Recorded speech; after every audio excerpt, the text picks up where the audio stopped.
Last day of June. Last day of June. Happy Friday. Oh my goodness.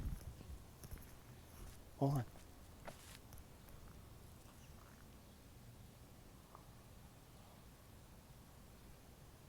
Bunny. Seriously. That's a bunny. Eating their breakfast. Filling themselves full of hop-to-itiveness. Be like the bunny. Eat your breakfast and then hop to it. Oh, that's a different show. Bye, bunny. Ain't that cool? We're always looking for bunnies, and then a bunny comes to our gratitude list. Ain't that cool? Shh, people are still sleeping, huh? Well, it's 7 minutes before the big hour, 6 a.m. It's 5:53 a.m., June 30th. 2023, the last day of June. Tomorrow will be July. Summer. Hey, just like it said on the calendar, huh? And good morning. How are you? I hope you're feeling well. I hope you're doing awesome. Let's do some brass tacks stuff here. Like, hi, my name is Eric. Eric Thomas Matthew O'Sullivan. I'm an ordained minister of independent faith. It's called the Universal Life Church out of Modesto, California. It is literally one of those, dubious internet ordinations, but it's legal and binding. And I've performed 4 wedding ceremonies, and I haven't done that in a while, over a decade. Or maybe more than that too. Geesh. When was the last wedding I did? Gee, could have been closer to 20 years ago. Who knows? Time just keeps going by. The sands, the grains of sand keep falling. And yeah, so that's that I was ordained on the internet on the 31st of March of 1998, 10 minutes before midnight. At 11:50 p.m., I hit enter, and I printed up my my certificate. And but I'm a spiritual dude. I had a spiritual awakening. A lot of that had to do with watching a movie called When We Were Kings. It's a documentary that won an Oscar for Best Documentary. And it was about Muhammad Ali. And it moved me. Just this glow in him, the spirit, the spark, the fire. And I saw me. I saw another me in Muhammad Ali. Could you figure that? Wow. I mean, shit, seriously, kid? But yeah. So that's like the little, primer on Reverend Sully. So yeah, I'm a spiritual guy. I grew up Irish Catholic in the late 70s and early 80s, when the nuns could still hit you. And then Star Wars came out in 1977. And I was, 4 going on 5. But still, the nuns could not compete with the Force. And the Force is still my ally. But over time, Christ has become my homeboy. And over time, I've read, I was a spiritual seeker. I read spiritual stuff. It interested me. I like talking about it. Fascinates me. World cultures fascinates me. I always knew that regardless of our skin, our gender, or where we're from and what we eat and who we sleep with, that humans basically, they laugh, they cry, and they fart. Because I have this sense of humor. That's me. But you got to throw a joke in there somewhere, I guess. But all humans fart, and all humans probably laugh at that experience, and do this. There's something in the zeitgeist of humanity about farts. Seriously, My mom likes to say, inhale and pass gas. She just started yoga. And pursuant to some advice from a friend who is a certified yoga instructor, I said, hey, just, you know what, don't be, if you fart, don't be embarrassed or anything. It just happens. If you have a good instructor, they should be telling you, hey, that's just passing another wind, or this is something, it's just natural, just your body relaxing, it's fine. Don't make a big deal of it. But yeah, gratitude, right? I mean, I'm grateful for lots of things. I'm grateful for see, a gratitude list was introduced to me less than 4 years ago by one of these YouTube personalities in this fandom of the fellowship fandom. His name's Gary Beekler of Nerdrotic, and he advises gratitude and gratitude lists. And this guy is, had his problems in life. And I guess my mind was a fertile land where these seeds could find purchase. And I took him on a couple of his advices. He's had some good advices. And such as get a great microphone and a decent webcam and have something to say. And you can do this too. It's a paraphrase, but he didn't quite say it like that. But I think that's the gist of it. That's what I got. But gratitude lists. And so I started writing down these gratitude lists every morning. And as usual, my mind will gang up on me. And, I don't know how your mind works, but we all have a self-talk. And a lot of this has to do with maybe conquering our self-talk, reformatting that voice within us.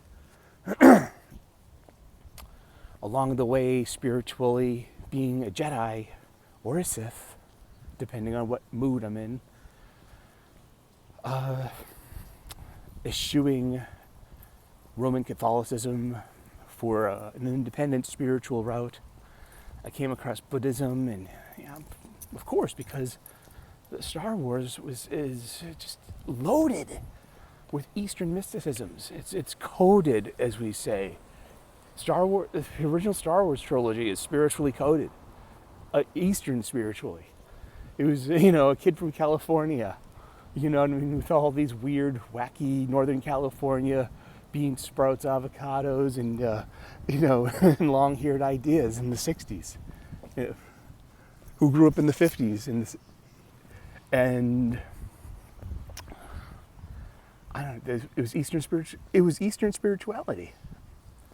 And so, of course, I came across Buddha. And from Buddha it came an entry into what is known as Hinduism. Specifically, the Bhagavad Gita. Hello. Yeah, and but I'm very grateful because all of that led to one foot in front of the other and sticking around and staying here for it and not falling for a siren song of misery. And I don't know. The message of this show, I guess, if I can do it, perhaps you can do it too. I'm not gonna write your story for you. Most people say that, typical people say that it's so hard to meditate, I can't quiet my mind. Oh my goodness, what a little bun. Hi, little bun. Would you see him? Oh, it's a bunny. It's a wonderful morning. I'm grateful for bunnies. There's a teeny one. Where was I? But self-talk. I mean, geez, a lot of this is negotiating and managing your self-talk. How you self-talk. I've chosen a spiritual kind of life when it comes to, how I reconcile faith and maybe even morality in a way. I mean, I'm sure. But it's helped overall. It wasn't therapy. It wasn't the book. It was what helped negotiate and reformat my self-talk into something a bit more positive and a bit more, useful was spirituality. And so for me to hear the voice of the Lord is simply, in a way, my self-talk reformatted into the narrative of the Bhagavad Gita and the voice of Krishna and his wry sense of humor, his matter-of-factness, his appeal to intellect and rationality and duty and role, and being loyal.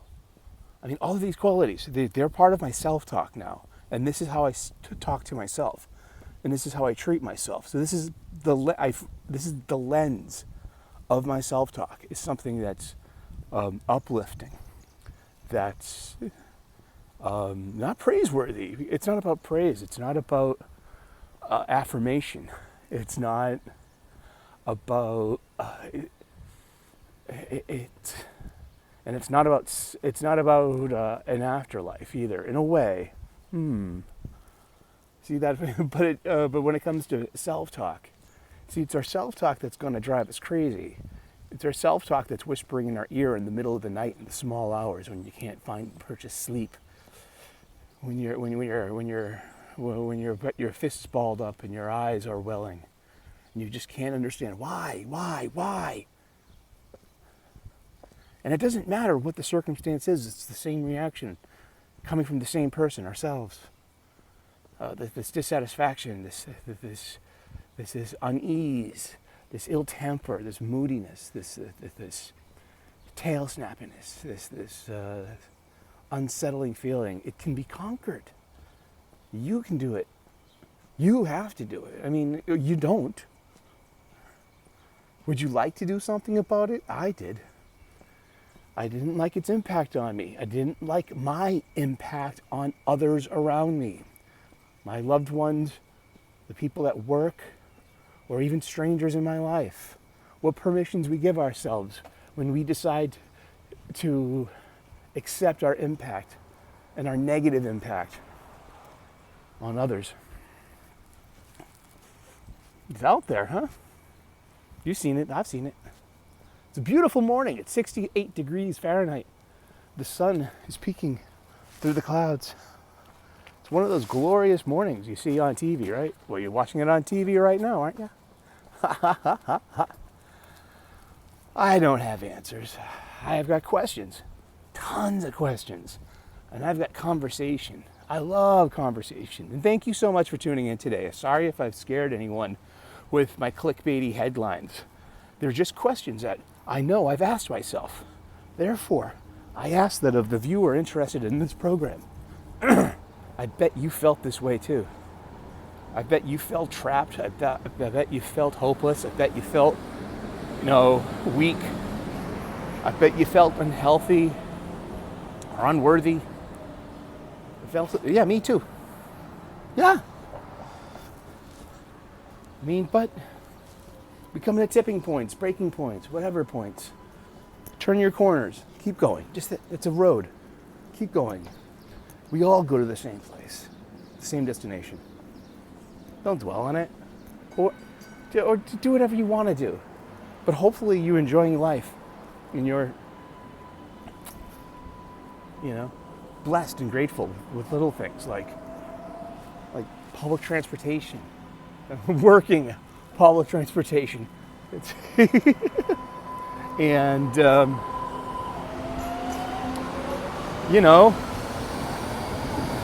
bunnies, a beautiful morning, a healthy 6-mile hike, the choice that you made to make that 6-mile hike part of your day, the choices that you make to feel better and be healthier. This is like my longest one. I am grateful and blessed for you. Thank you so much. Have some gratitude, have some blessings, make a list, and when your day is going sideways, check that list. And it has the power to stop your bad day and give you an opportunity to start your day from that point. You can continue to be pissy if you want to, that's your choice. But you can also choose something else. Don't be a bundle of preconditioned reflexes. Be an infinite choice maker. God bless, namaste, good luck. And like and subscribe if you like this kind of spiritual content. I'm an ordained minister, spiritual guy. It can get a little sticky walking around here. You know, just like watch out, there are puddles. There could be broken glass. You know, an uneven pavement. Mind your footing. Please. All right, we'll talk to you later with more gratitude. Bye.